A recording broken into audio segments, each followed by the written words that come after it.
Yo, what's good with y'all? What's good with y'all, man? What's up, broadcast? We're gonna check this video out about the boy that shot a woman with the AR-15, man. That shit was crazy, man. We go overlook, you know what I'm saying, the video. Let's get into it.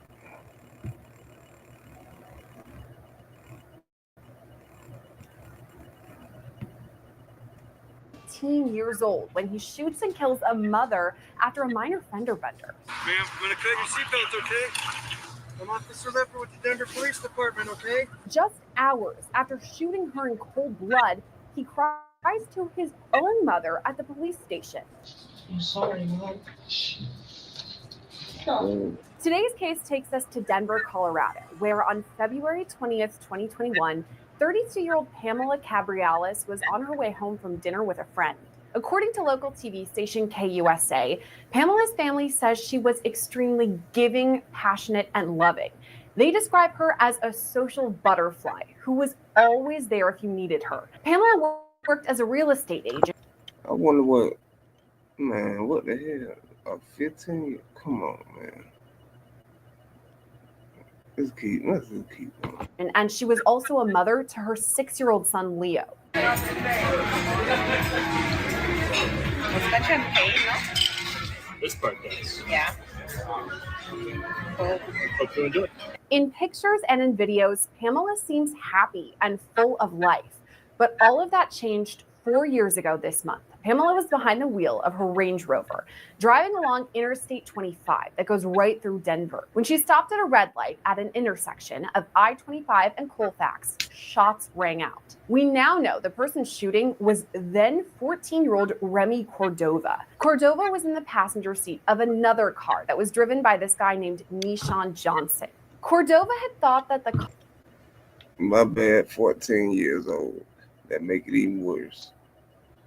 Let's keep going. Car had been tapped by Pamela's in a small fender bender. And according to court docs, he said, quote, "Can I bust on them?" Johnson then replied, "Do what you gotta do. That's on you."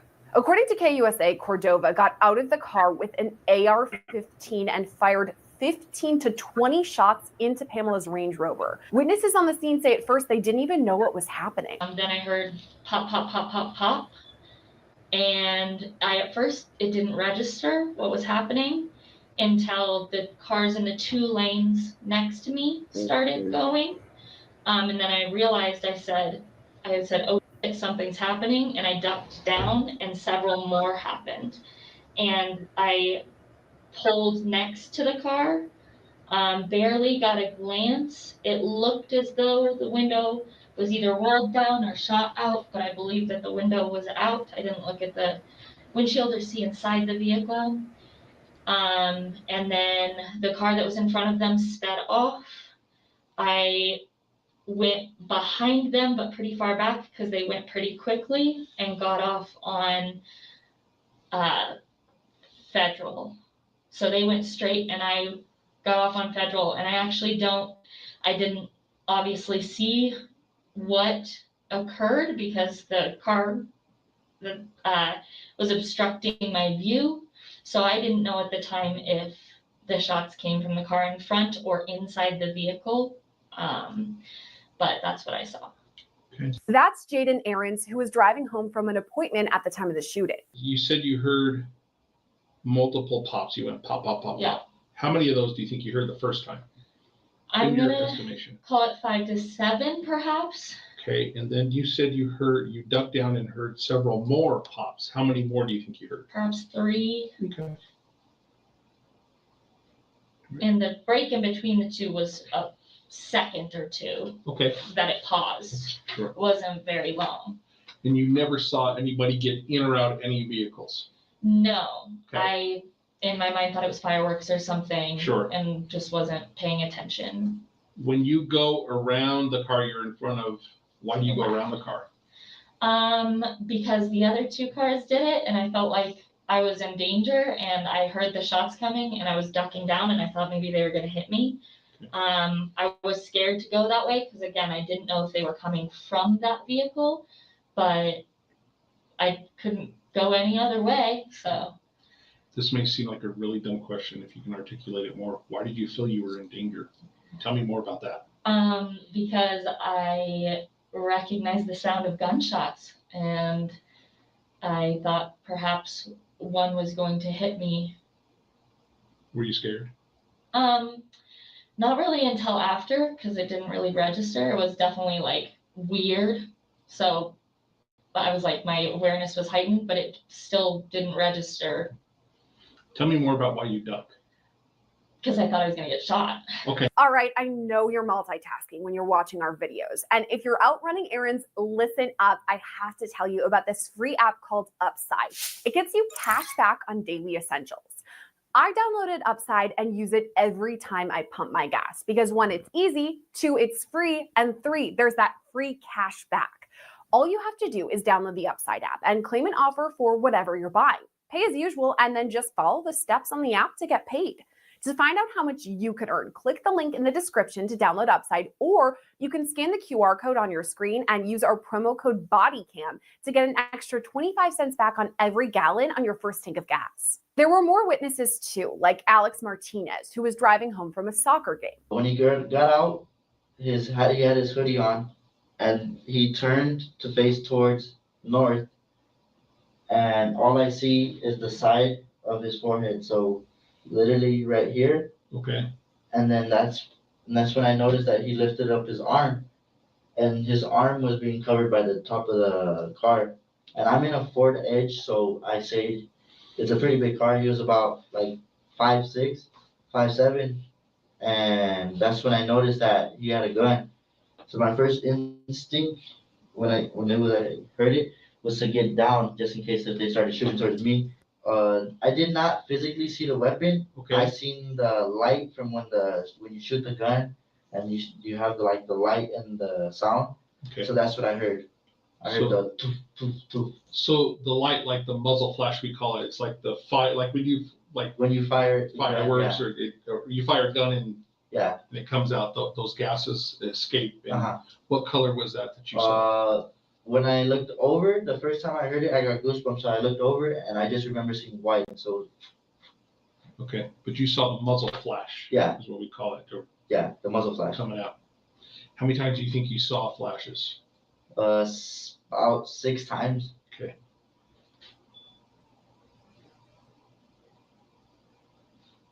Did you hear the person that got out from the right front passenger seat of that car? Did you hear him say anything?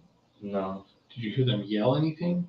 No, not really. I didn't hear anything at all because my music I had my music loud because I'm a big fan of music, and I had my music going, and then that's when I heard the first gunshot go off, and I look over, and then I just see the light, the white, whatever you guys call it, and then that's when I got goosebumps on my arm because I just knew that. But when I was driving away, I noticed one in the rear poke his head out, like look back.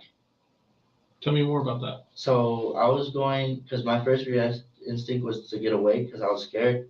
Okay. So I was going, and then I was trying to get away quickly as possible. And I look in the rear mirror, and I see the Range Rover in there. And I look in, and I see the Honda coming. And I just see a head go like this, but it had a hoodie on. So. Okay, and was that from the front area of the car, or the rear area of the car? So from the passenger side or driver's side? Driver's side. It was a black hoodie. Okay. So it came from the driver? Yeah, the driver's side. So put an arrow in red the direction he shoots at. And this sounds silly, but what led you to believe he was shooting in the direction of that car? Well, because when he started shooting, I noticed that the light from when he shot it was going backwards. Okay. So I was like, all right. So and I ducked down, and that's when I lifted up my head just to take a peek, and that's when I seen his arm on the side of the car facing backwards. Okay. After the shooting, Cordova and Johnson sped off in their car as first responders rushed to the scene. Ma'am, I'm gonna cut your seatbelt, okay? I'm Officer Lipper with the Denver Police Department, okay?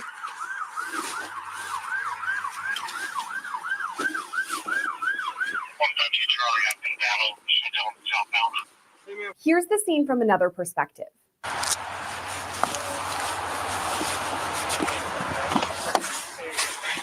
Here, I'm just gonna keep some pressure on him, okay? Yeah. Hey, she took quite a few.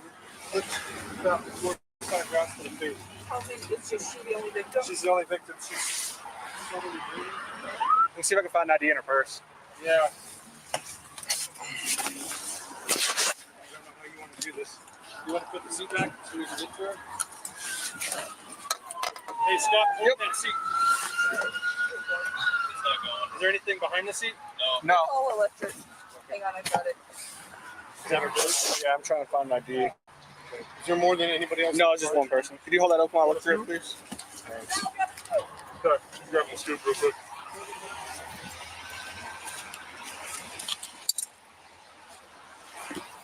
Check in this pocket. Yeah. I got 7 gunshots to the front. 3 hits to the front. Nothing.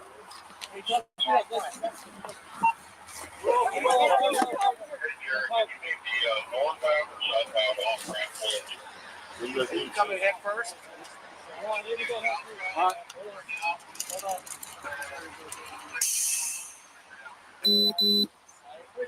Let the head out towards the cap. Head towards me. Here.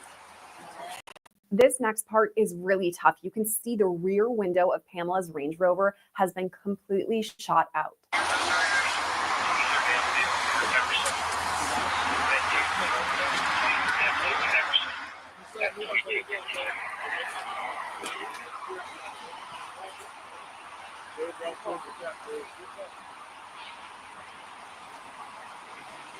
I counted 8 shots.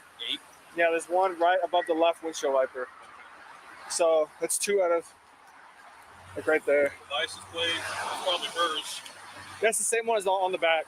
Okay, that's probably hers. Another angle shows Pamela being loaded into an ambulance. Now, we won't show that part because it is graphic, but here are the moments leading up to it. Nothing. Hey,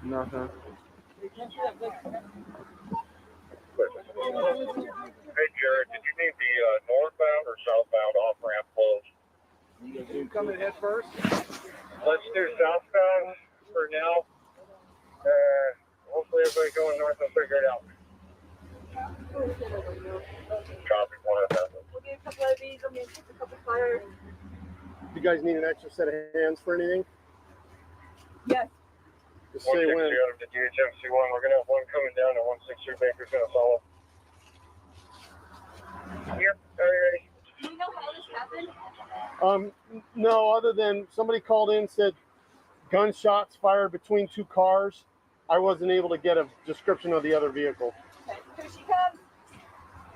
Even though Pamela was rushed to the hospital, she died several days later. Meanwhile, investigators were still working to track down the suspects involved in her shooting. The next day, a Denver police officer spotted a car wanted from a separate incident. There had been this gang shooting at a McDonald's where multiple shots were fired. And at the time, the cop didn't realize this car was also involved in Pamela's shooting. But they did know the people inside needed to be questioned. This led to a small chase, and it's something Nishan Johnson talked about during his police interview. We're driving, and we get to the light. Police was on the side. They get to the side, the back of us. They get behind us. I take a right. They drive. Take a left. They keep following. And then I try to take another right, but the ice was too slippery. So I hit the curb, and that's when they turned the lights on. Tell me more about the conversation in the car. Who notices the police either on the side of you or behind you? I mean, we all did, to be honest, because when you're looking at when you at the stop sign, you're gonna look at your window. Okay. And then when I looked out the window, I seen the police pull up. What is the conversation in the car? You know, there really wasn't no conversation in the car, but they could go. I'm sorry? I said, it wasn't no conversation in no car, but go. But go? Yes. Why was that? I don't know. Okay. Earlier you told me because you didn't have a license. Yeah, like, I don't know. I don't have no license, but that's what they was telling me. You said, what was the conversation? Okay. You said, what conversation did we have while the police was behind us? And who was telling you to go? Little bro, he was like, bro, just go. You feel me? I mean, don't have no license. You feel me? Not finna pull off. Did little bro say he was hot? Nah. Did he say, nigga, go. Okay. You know how nowadays this young generation gonna run from the police or do anything from the police now. You feel me? So you listened to him. So you listened to him and you went. That's how it was. You feel me? Because after they turned on their lights, everybody started panicking. Tell me how they panicked. How did you know they panicked, Nishan? Because you know when police get behind you sometimes and you know you ain't doing nothing. Like me, when I know I ain't doing nothing wrong, I wasn't really panicking. But what made me really panic was because they was all going like, bro, come on, go. And I don't have a license. I was like, bro, that is true. God, I ain't stopping. Fuck it, come on. And I hit the car and everything, you feel me? So it was like everything would happen so quick. And when he was like, go, bro, go, I was like, all right, fuck it. I don't have no license, none of that, come on. Police eventually tracked Johnson down to a shed where he was hiding, and that's where they found some incriminating evidence. You know why I'm asking all these questions? Because the you were found in, those shell casings match at our murder scene. Can you explain that to me? And you said nobody's in the shed with you. Okay, you're in there by yourself. But the same caliber shell casing that's in the shed where you're at is the same caliber at our murder scene. Can you explain that to me if nobody handed you anything? No, nobody handed me nothing. Okay, so how did that end up in the shed with you? Mm-hmm. Oh, you're going to cut it. I don't know. Okay. So I'm asking you, this is your chance to be honest, okay? And I'm not saying you're not, so please don't be offended by that. Mm-hmm. Okay, but I don't know is not going to cut it. As I told you before when we first started, it's a homicide investigation. I told you you're not free to leave, okay? You remember that? Mm-hmm. Okay. If you were there for something or somebody asked you to hold on to something, I need to know, okay? And not just for myself, but for yourself. You got a kid, right? Two. You want to see those kids grow up? Yes. Do you want to be able to hold them and not be behind glass when you see them? Or do you want them to come and visit you during yard time? Again, I'm not threatening you. I'm not upset with you. But I'm telling you, this is the road we're going down. You're digging yourself a hole here. So if you have something, you know something, Nishan, now's the time to tell me. Okay, you tell me you were by yourself when you ran. Nobody else was in that shed. I asked you several times that question. You're adamant nobody was. Okay? So it's one of two things. Either you were there at that murder scene or somebody gave you something to hold on to. So now's your chance to help yourself. Don't dig yourself a hole. You got one foot in this hole right now, Nishan. Okay? Investigators spoke with Johnson for more than 5 hours on multiple occasions, and honestly, they didn't get very much, but they got even less info from Remy Cordova. I'm going to advise you of your rights, and then I'm going to leave the room, and you two need to talk about whether or not you want to talk about this investigation or not. Okay? You okay, ma'am? I'm sorry, Mom. Stop. The woman next to Cordova in this video is his mom, because remember, he's only 14 years old at the time. As a detective walks back in, you can hear Cordova apologize to his mother. I'm sorry. Okay, it's still February 21st, 2021. According to that clock, it's now 10:05 p.m. And I've given you and your mom opportunity to talk about this investigation.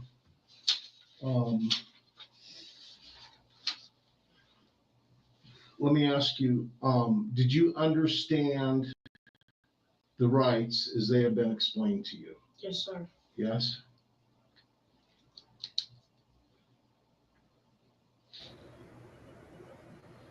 But that's it, crazy.